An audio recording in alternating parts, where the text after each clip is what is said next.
أعوذ بالله من الشيطان الرجيم. أولم ير الإنسان أنا خلقناه من نطفة فإذا هو خصيم مبين وضرب لنا مثلا ونسي خلقه قال من يحيي العظام وهي رميم قل يحييها الذي أنشأها أول مرة وهو بكل خلق عليم الذي جعل لكم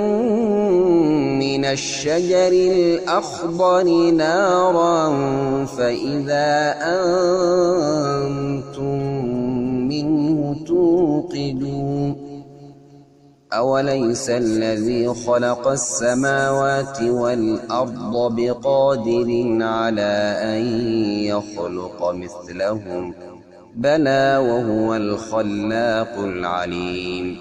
إنما أمره إذا أراد شيئا أن يقول له كن فيكون